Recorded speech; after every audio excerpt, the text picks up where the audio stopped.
And welcome to the first edition of the Late Night Peel. My name is Trey Redfield. And I am Nick Zelaya. Here on the Late Night Peel, it is simple. We are two Syracuse University students at Newhouse informing the world about news and our opinions about sports. That's right. Every Tuesday and Wednesday night, very late, we'll be talking about the MLB, the NFL, NBA, college football, as well as college basketball, with a little bit of Syracuse bias. Didn't have to be said though. It's just a subtle flex. Now, it's very simple here. We're just going to get right into the NFL preview. We're going to start up with some division winners. So Nick, what do you think about the AFC East this year? I've got to go with the Patriots.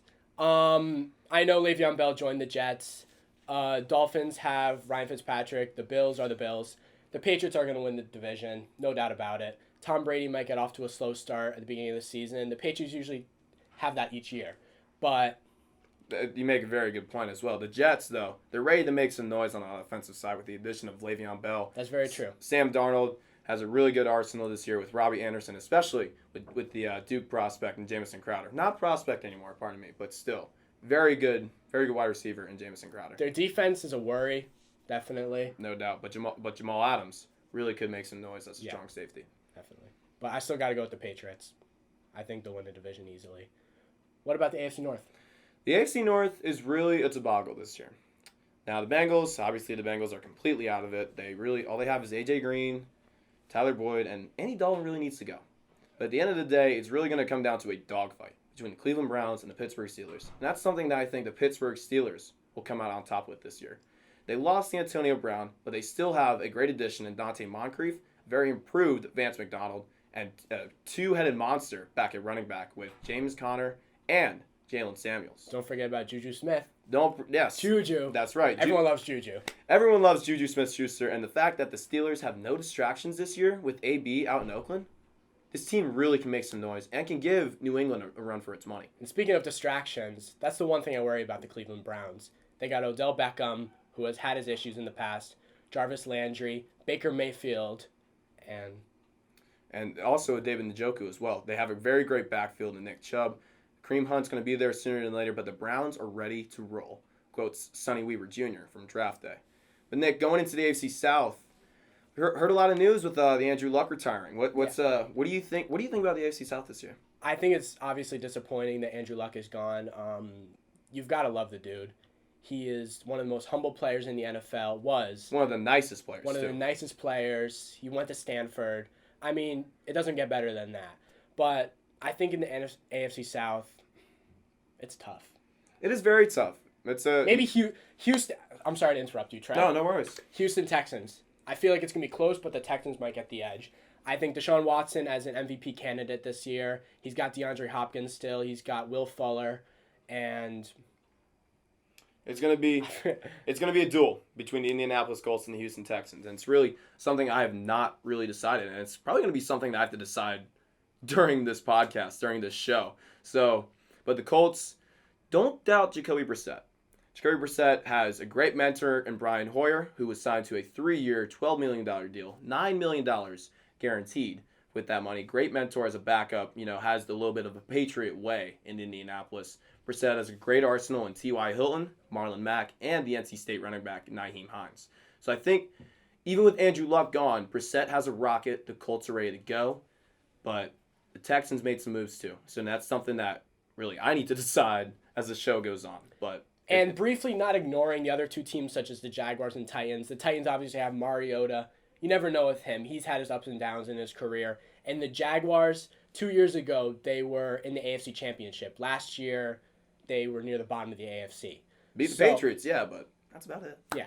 So you never know with those two teams. But ultimately, I think the Texans win the AFC South. What about the AFC West? The AFC West is also another big duel with two very not so good teams as well. The Broncos, right? Yes, the Denver Broncos and the Oakland Raiders. The Oakland Raiders will be okay this year, but I really think it's just going to be another 5-11 year for them. The Broncos, I'm not really seeing any upside in them. Joe Flacco has really lost his touch. I mean, he's already earned all of his money thanks to the Patriots since the 2012 AFC Championship game. But this is the division for the Kansas City Chiefs and the Los Angeles Chargers. And I think this is the year that the Los Angeles Chargers break through. Now, I understand that Melvin Gordon will be gone for some significant time, yes. But there is a great rookie running back in LA in Justin Jackson, as well as a very reliable Austin Eckler. That's a very good two-headed monster back there. And I think it's going to be something similar to a little bit of Alvin Kamara and Mark Ingram type concept. And as well as Keenan Allen. Knock on wood, he has not been hurt yet. It's been a while since he tore his ACL or messed up. What was it? His lateral, something like that. We're not scientists. This is sports. So with that, I really think the Chargers are going to be able to break through. But the Derwin James injury will hurt them, but I think they'll break through as well. But you got to remember, Patrick Mahomes is in the AFC West. That's right. So is LaShawn McCoy now. So is Tyreek Hill again. There's also Damian Williams. Yes. Damian Williams at running back. Travis Kelce is also in the mix once again. Projected the top tight end in fantasy football. Top tight end just in general. So we're not sleeping on the Chiefs. We're not sleeping on the Chiefs. The Chiefs are going to be good. They're going to be great this year. And it won't be shocking if we see an AFC West matchup in the AFC Championship game. Yes, that means the Patriots losing in the divisional round. It could happen. That's not what I'm predicting, but it's a possibility. Let's take it into the NFC now. Going into the NFC East, it's been a very interesting offseason. Yes, a very interesting offseason for the NFC East. The Giants losing Golden Tate to a 4-game suspension. The Cowboys, Ezekiel Elliott, Dak Prescott, Amari Cooper, all wanting money. The Giants traded Odell Beckham Jr. Yeah, and they traded Odell Beckham. They did that, but at the end of the day, I think Dallas has spent all their money today, and I don't think it's going to help them. I think it's just going to be a simple 9-7 second place year for the Cowboys, and I think the Birds, the Philadelphia Eagles, pull through once again. This team is under the radar, and it's go time. We're filming this right now, September 4th, and I'm sure Dak Prescott will be paid before Sunday. So that's more money they're going to spend. You really think so? I think so. That's bold.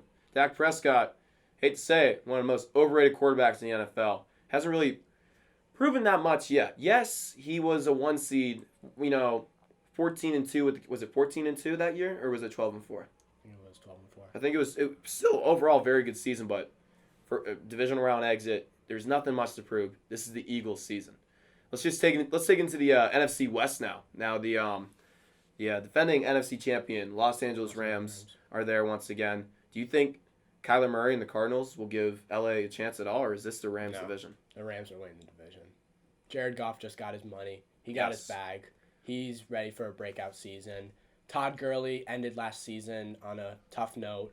He was injured at the end of the regular season, did not do well in the playoffs when it mattered, and I think he's going to bounce back. They have a 3-headed monster at receiver. Yes, they do. And they also Cooper Kupp. Yeah. What's the other names? Robert Woods, Brandon Cooks. There's also Darrell Henderson in there as well, the new third-round pick from third-round pick from, I believe, Oregon State. I could be completely wrong, though. Taking it into the NFC North, Thursday night football tomorrow. Packers, Bears, but I think this is the Bears division. Very simple.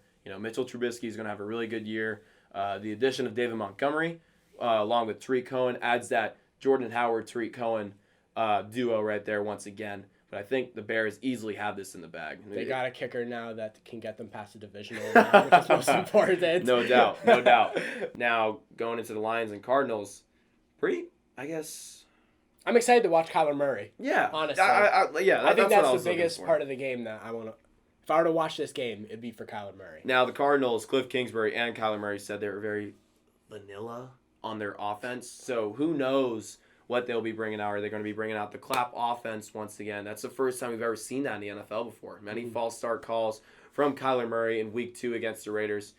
Now, but I just think I don't think they can pull it off. Kyler Murray, it's his first game. We've seen it before. I remember watching Cam Newton's first game. He had a great game, don't get me wrong, but not the best team is around him. I just don't know what the Lions have to compete with it. Exactly. But I just think that the Lions are going to... maybe they have a little bit of an edge. They have experience, but... I think the Lions are going to take this one. They have Kenny Galladay, and they also have Marvin Jones along with Kerryon Johnson, and C.J. Anderson's in the backfield for the Detroit Lions this year. So I believe if Matt Patricia uses him efficiently, if he finds, I guess, the Patriot way of using him, the Lions can steamroll the Arizona Cardinals. But now let's go into... I got one thing. You got one thing. Yeah. I want to watch David Johnson in this game Yeah. for Arizona. Good point. Last year he was injured, correct? No, the year before? Year before he was injured, he messed up his wrist. Before, and last year he did not have a good season, in my opinion. So I'm interested to see how he's going to perform this year. If he's going to go back to his usual self from 2016, right? His season 2016, or if he's just gonna have a typical, if his injury is just gonna affect him the rest of his career. Right on. But last Sunday game, Sunday Night Football, Steelers and the defending Super Bowl champion New England Patriots. Nick, taking the Patriots, 6-time champs. You know, They're home. Yeah, they're at home. I mean, we've seen this before. We've seen the defending champs get walloped by the Kansas City Chiefs, but I think New England is going to have a really good defense this year, and it's going to really show against the Pittsburgh Steelers. I'm interested to see how they play though, Pittsburgh. Yeah, I want to see with this new squad how they're going to perform without Antonio Brown and Le'Veon Bell, who have been there basically their entire core for the past 5 years. Right. It's been the BBB team. So now with a new team, James Conner, Juju Smith-Schuster, what's his name? The tight end. Vance McDonald. Don't forget about Dante Moncrief. I'm interested to see what they have. Right. Now let's go into the Monday Night Football games. Remember, there are 2 during Week 1. It's going to be the Texans and the Saints at 7:10. Going to be a really good game, honestly, between Deshaun Watson and Drew Brees, 2 very good quarterbacks in the NFL. I just think New Orleans is going to have it in the bag. They're in the Superdome. Yeah. They have Alvin freaking Kamara. I think the Saints have too much. Yeah, no doubt. Now let's go into the 10:20 game that I will probably be asleep for, knowing who is playing. Nick's Denver Broncos, as well as the Oakland Raiders. But, I will be awake. Nick will be wide awake, and I will actually be asleep.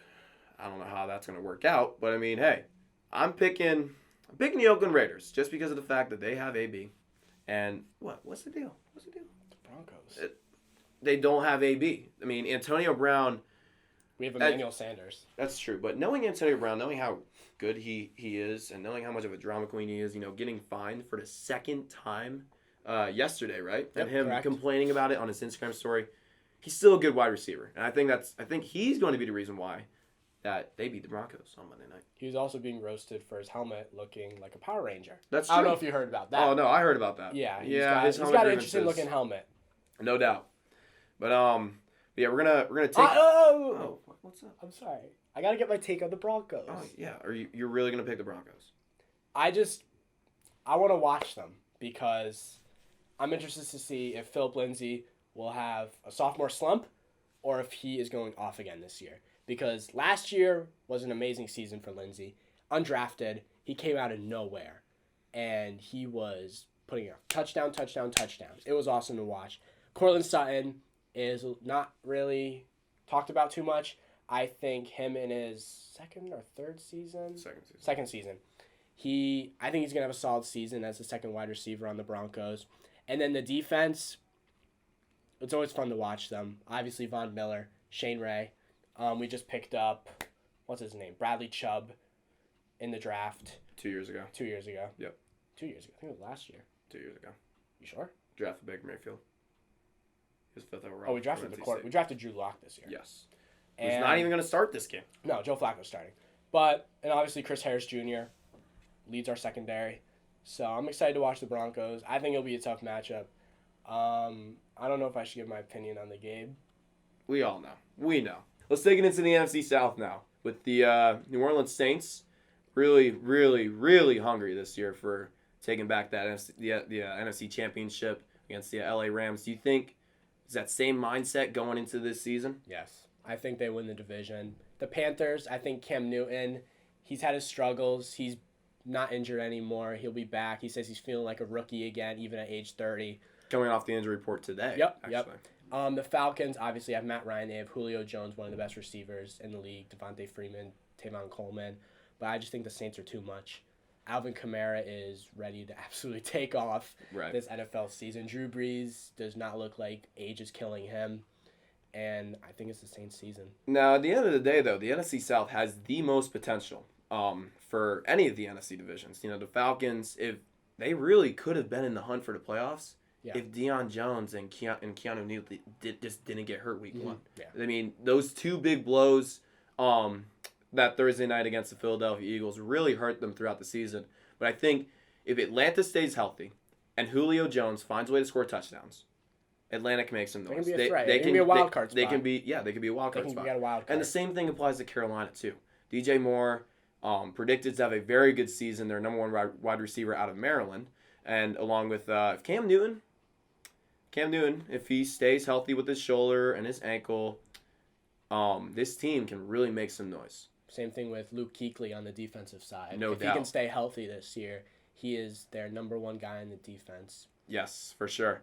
Now let's go into the wild cards for the AFC. What are you thinking? What are your 2 wild cards in the AFC? I think it's tough. It really is. I think the Chargers. I think the Chiefs are going to win the AFC West. No doubt. So I've got the Chargers as one wild card. I mean, yeah, I do think LA is going to win the AFC West, but at the end of the day, what's really going to come out of it's going to be the AFC North, whoever comes in second, and the AFC West, whoever comes in second. It's a flip flop. It could be the Browns or the Steelers. It could be the Chiefs or the Chargers. So I think the other wild card will be the Steelers because I think the Browns are going to win the AFC North. Really? Yep. That's bold. Now, I think the Steelers have it in the bag just because they have that experience. They do have experience. They do have experience. They have nothing. Like I said earlier, they have nothing to worry about anymore. That's the true. Browns, don't get me wrong, they'll probably go lots of talent. Yes. They have tons of talent. Yes, on their team. I have a feeling they'll go 11-5 and be a very solid wild card spot with whoever the Kansas City Chiefs start. It's going to be hard to make the playoffs in the AFC this year, and there's no doubt about it. Definitely. Now let's take it into the NFC. Now the NFC, I mean, wide open. It's much weaker than the AFC. It seems like this year. But Nick, who are you thinking in the wild card? I'm thinking the Cowboys get one spot. No way. Yes. No way. Serious. I think they get a spot. Now that they got all the offseason drama out of the way, Ezekiel got his money. Dak is, like I said, he's going to get paid. They got Amari Cooper still. Their defense is solid. I think they sneak in. Honestly, you make a valid point. And I think with how weak the NFC in general is this year, the Dallas Cowboys could really come in as a potential 6 seed. But I think the 5 seed at the end of the day is going to probably be the Minnesota Vikings. I can't trust the Atlanta Falcons staying healthy. And I mean, Carolina, don't get me wrong, very good football team. But they don't have all the pieces yet in the secondary. All they really have is Luke Kuechly and Shaq Thompson. I mean, the veteran Thomas Davis, second year 9 Carolina, it's gonna be a little bit tough. And I think the secondary is the reason why Carolina is sitting at home this year. And I think the Vikings, although they don't have the best quarterback in Kirk Cousins, correct? Kirk Cousins still, yes. They have one of the best wide receiver duos, in my opinion, in Adam Thielen and Stephon Diggs. Right. And what's really going to be the deciding factor for the Minnesota Vikings is Dalvin Cook. Now, I believe he's 2 seasons, 13 games. Don't get me wrong. Every game that he's played in, though, very, very versatile running back. Downhill runner, still catch the ball out of the backfield. He's right. If he stays healthy, U.S. Bank Stadium will be bumping. It'll be interesting how he bounces back from this ACL injury, but we've seen players do it before, so yeah, no doubt. Why are we gonna doubt Dalvin Cook? So let's go into the let's go right into it. Who you got in the Super Bowl? Who's in the AFC? Who's in the NFC? Who's winning it? Saints Chiefs. Saints Chiefs. Okay. And I got the Chiefs winning it. Really? Yes. Off of a defensive pass interference call again?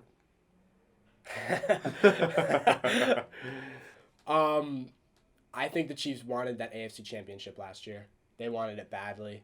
And I think this year they are going to just run over teams in the playoffs. Really? If they get the number 1 seed in the AFC, they're just going to use that home field advantage and just run over teams. And the Saints are going to be good, but I think the Chiefs are going to be even better.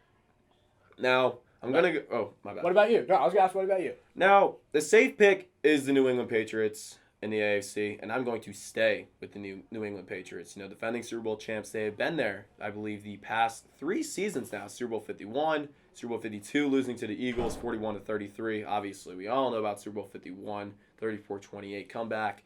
And as well as this one, probably one of the most boring Super Bowls we have ever seen, a 13-3 score, New England over the Los Angeles Rams. But I think it's New England's time to shine in Miami. They'll be going down there playing the Philadelphia Eagles, I believe. Another rematch, the 3rd time, if you forgot about Super Bowl 39. I think the Patriots pull this one out. I think it's going to be a very, it's going to be high offense, high-powered offenses from both teams.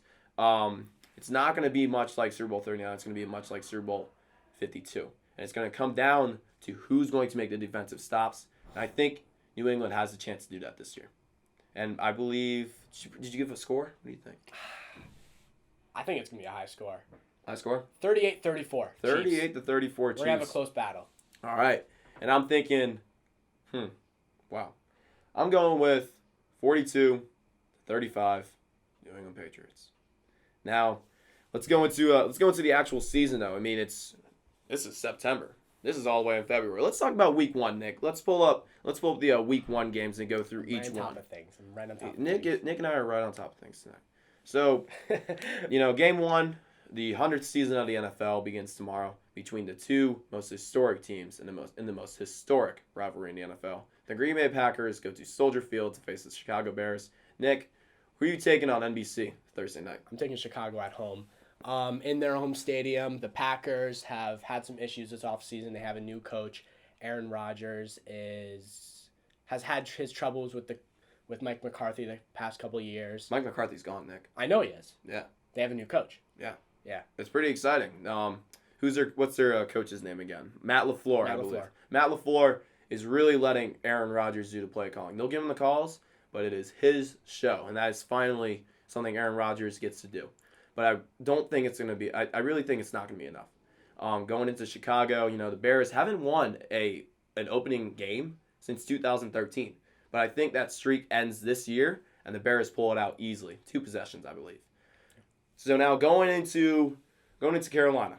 Los Angeles Rams, they face the Carolina Panthers. Nick, what are you thinking? Los Angeles, no doubt. No doubt.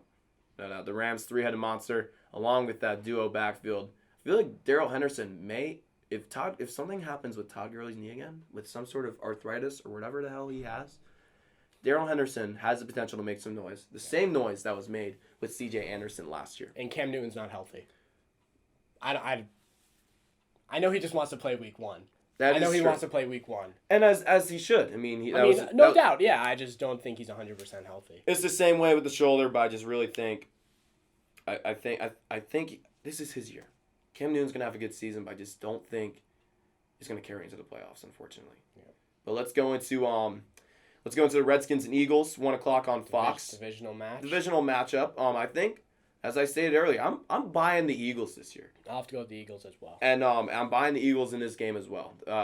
If Carson Wentz stays healthy, I feel he can really make some noise with the high-powered offense that they have with Alshon Jeffrey and Deshaun Jackson, along with Miles Sanders, Jordan Howard, and Zach Ertz. And don't forget about Dallas Goedert as well. The second tight end from South Dakota State really has the potential to make some noise. Could be really used as, I guess, their flex option in Doug Peterson's offense. But it'll be weird to not see Nick Foles out there for the Philadelphia Eagles. But I think if Carson Wentz has a full Wentz is their man. Yes, he's their guy. He's their guy, and they have proven that. There's a reason they let go of Nick Foles this year. Yes, and they trust Carson Wentz. They trust Carson Wentz, and I know he's been injury prone, but this is gonna be his season. Right. Now let's go into the Bills and Jets. Oh boy. 1:00 on CBS. Sheesh. And that's probably gonna be the game that we get up here in Syracuse, unfortunately. Yep. But I think New York. It's gonna be New York and probably 2 possessions. Low scoring from Buffalo. I don't really. I like Josh Allen, yeah, but I think it's gonna be the same season as last year. They're gonna not really show any toughness. They'll have throughout the season. They'll have their games here and there, right. But overall, they're just they're Bills. Nothing. They're the Buffalo. They don't have much. They're the Buffalo Bills. Plain and simple. Now let's go into the Falcons and Vikings. This could be a fun game. It's gonna be a very fun game. Very hostile environment in U.S. Bank Stadium. High scoring, I think. High scoring too as well. Falcons have the potential of having a very high-powered offense, especially with Devontae Freeman back. No more Ito Smith, no more Tevin Coleman. This is Devontae Freeman. And that's why I think the Falcons are going to pull it off on the road today. Or, no, not today. Pardon me. On Sunday. I think the Vikings will pull it off. Really? At home, I think they will. Oof. I think they've got that high-powered offense. I mean, both teams do, but it's what really comes down to it. I think the home field advantage will put a little chip for the Vikings. Yeah, I think so. You make a good point. It's gonna be a close game, I think. 3.7 points. Oh, I'm sorry. No, keep going. 3.7 points. It's gonna be a close game, but I think the Vikings pull it off. Ravens Dolphins. I don't even have to say anything. Can we just go on? Just the next one. Chiefs Jaguars. The Jaguars pretty unpredictable team this year, I'd say. What do you think? The Chiefs are going to win by like 5 touchdowns. You're not wrong, but at the end of the day, the Jacksonville Jaguars have really spun my world a little bit. You know, they had a really good season going 10-6 as a 3 seed into the AFC title game, as you said earlier, 2 years ago. But last year was just, oh my goodness, Disaster. It was a disaster. But I think now that there's no more Blake Bortles, this team has the potential to really pop off. But it's the Kansas City Chiefs. There's no way. I need to watch one quarter of Jacksonville, and if the Chiefs are up by 2 touchdowns, it's going to be a breeze for them. That's right. Now, Titans-Browns is going to be a very good game. Tennessee is not afraid. Delaney Walker said earlier that he knows what's ahead, and they're just trying to be that blue-collar football team. Mm-hmm. You know, not worrying about the Browns. Yes, they have a lot of weapons, but the Titans have the potential to make some noise, but the Cleveland Browns, this is their season. I believe that I think they'll pull off a win. Yes, and I think that's the reason why they'll make the playoffs this year. So, but going into the Colts and Chargers, you know, the Colts, I guess, playing with some heavy heart, I guess, with Andrew Luck on. I worry about the Colts this season. They're not the same without Andrew Luck. I'm a believer in the Colts, though. I think they have some potential this year. I know Jacoby Brissett's in there, but don't sleep on Jacoby Brissett. Great quarterback from NC State. Made some noise here and there with the New England Patriots, but I think even with Melvin Gordon not there, the Chargers are really going to pop off with Austin Eckler and Justin Jackson. They're going to take the win in a very biased away crowd in Los Angeles. Now let's go on to the next game that we have on our list, and that is. I was looking at Jacoby Brissett's stats. Oh, you are. Yeah. What are you looking? What do you got? He doesn't have that much experience. He has a career record of 5-12. He doesn't have that much experience. He was thrown into that offense when Andrew Luck just kept on missing games. He didn't know the offense because that was the year he got traded for Philip Dorsett from New England. The year he played a full season. Back in 2017, he went 4-11. He did as a starter, and that's when they did the trade. That's when they did the trade where Brissett didn't really know the offense that well. We'll see if he knows it now. Yeah, we'll see if he doesn't know. Now going into the Bengals and the Seahawks, not very exciting game. But I think it's going to be the Seahawks game because they just got Jadeveon Clowney. Yeah, that's a good pickup. I think that's really what's going to determine it. Maybe they're bringing back the Legion of Boom. You never know. No? Okay, never mind. I don't know about that one. Try to be positive for you Seattle fans watching. Now, sticking into college football. Nothing really changed in the AP poll this week, but Auburn made a really big jump to 10, but the top 4 remains the same, and Clemson at number 1, Alabama number 2, Georgia at number 3, and Oklahoma at number 4. Really good turnout from Oklahoma last week with Jalen Hurts. Murray. No, not Kyler Murray. Kyler Murray. I went blank. I'm sorry. What's his name? Jalen Hurts. The Alabama transfer had 6 touchdowns. 6 total touchdowns. And the man still said that they still need improvement. But, I mean, at the end of the day, they're playing South Dakota this week. They can really see some improvement from that, I guess. Yeah. Jalen Hurts may have, 8 total touchdowns. It's a possibility. I could be spitballing. But anyways, going down to the lower part, Syracuse moved from 22nd to 21st after a 24-0 shutout on Saturday against Liberty. They are going into a very good Maryland team who won 79-0. Yes, against the Howard Bison. Now going into College Park, they open up as 2-point underdogs and with a only 35% chance of winning. Why are the ratings so? Why is it so low for Syracuse? I think they're looking at Maryland's 79-0 win and being like, oh, Syracuse didn't look that well throughout most of the first half. Tommy DeVito was struggling early. They were up 10-0 at halftime over Liberty team that's independent Liberty. and yeah, it's just Liberty in general. I mean, it could be a make or break game for Tommy DeVito, who only had 150 passing yards and 2 interceptions. 2 interceptions, no touchdowns. Do you think it's make or break for Tommy going into Clemson the week after? Should we even be thinking about the Clemson game right now? I think this week we can give him a slide, but next week's it's him on the big stage. Right. No doubt. 7:30 ABC. It's going to be his biggest game of his career so far. His young career. Young career, yep. No doubt. And I think next week determines whether or not if he's ready for the spotlight or not. Right. And speaking of Clemson, they open up. Not open up. Pardon me, but they have a very big game against the Texas A&M Aggies, opening up, who are 12th in the country in the new AP poll, I believe. And Nick, do you think A&M has a shot in Death Valley? Because there is no way in hell that the Clemson Tigers lose in Death Valley to a non-conference opponent. I think Clemson pulls it off. Oh, no doubt. I mean, Trevor Lawrence is going to have a much better game, I believe. He had 1 rushing touchdown and 2 interceptions in his game against Georgia Tech. I think it's going to be more of a passing game for Trevor Lawrence. A little bit of a downside for Travis Etienne, but I mean, at the end of the day, Etienne is going to pop off, and he could really sneak in as a Heisman candidate if he keeps it up. But our last marquee college football game before we close things up, LSU against Texas, College Game Day. This is a really exciting matchup with it's a the top 10 matchup. Top 10 matchup, yes. Number 6 LSU against number 9 Texas. Nick, who's pulling this off? I gotta go with LSU. Really? Yeah. Really? Yes. Wow. The SEC stays on top once again. The top, not the bottom. God forbid the bottom, but I feel like LSU could pull it off too. It's gonna be a hostile environment in UT Austin, but I just don't think Texas is ready yet. But that's going to conclude the first episode of the Late Night Peel. I'm Trey Redfield, and I'm here with Nick Zelaya. Thank you guys for tuning in, and good night.